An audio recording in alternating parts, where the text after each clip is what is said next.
साल हम और आप जिसके ठहाकों के ऊपर हंसते रहे, जिसकी आवाज़ में वो जादू था कि किसी के भी चेहरे पर मुस्कान वो लेकर के आ जाता था, जब वो शख्स गया तो हर कोई गमगीन और सदमे में कई लोग डूबे हुए। राजू श्रीवास्तव के घर के बाहर इस वक्त मैं मौजूद हूँ। मेरे कैमरा पर्सन आपको पीछे की तस्वीरें दिखाएंगे। आज अंतिम विदाई राजू श्रीवास्तव को देने का दिन है और निगमबोध घाट पर उनका अंतिम संस्कार किया जाएगा। सुबह 10 बजे का वक्त रखा गया है और बताया यही जा रहा है कि 9 से सवा 9 बजे के बीच उनके पार्थिव शरीर को यहाँ से लेकर, द्वारका में मैं इस वक्त खड़ी हूँ, यहाँ से निगमबोध घाट तक लेकर जाया जाएगा।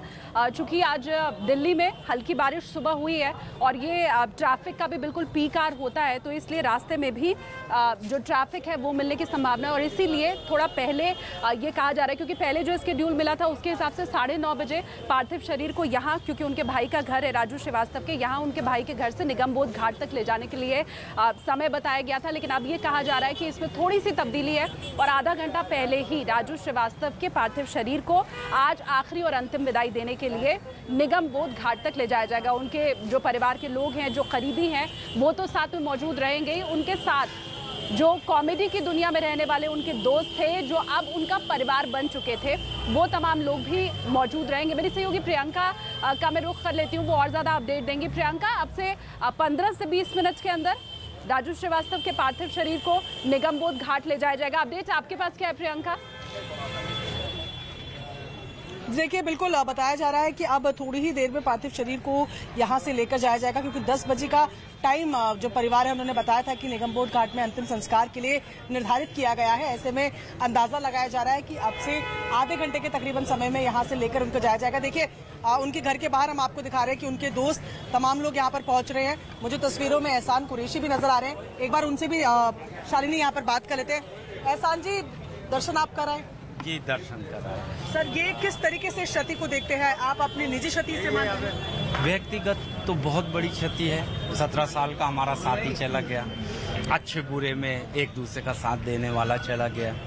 हम कुछ आइटम बनाते थे, नई कविता बनती थी, हम उनको सुनाते थे, वो हमको सुनाते थे। और फिर उसके बाद वो राजू भाई आगे खड़े हैं तो हमको बल रहता था।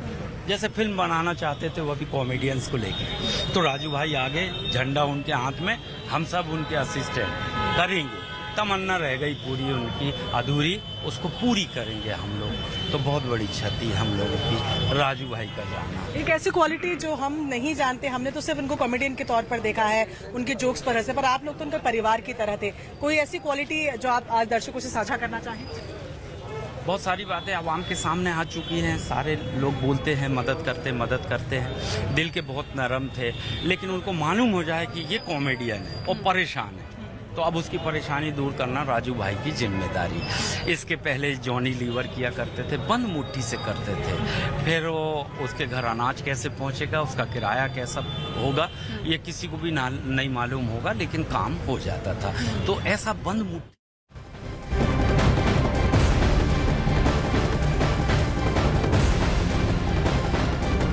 बड़ी खबर आपको बता दें, रूस और यूक्रेन की जंग पर यह बड़ी खबर है। पुतिन के नए ऐलान के बाद अमेरिका के राष्ट्रपति बाइडेन का बयान भी सामने आया है। संयुक्त राष्ट्र आम सभा में बोलते हुए राष्ट्रपति बाइडेन ने पुतिन पर तीखा हमला बोला।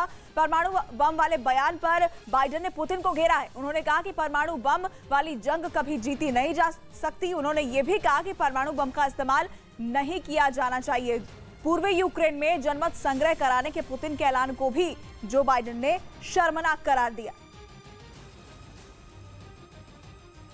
No matter what else is happening in the world, the United States is ready to pursue critical arms control measures.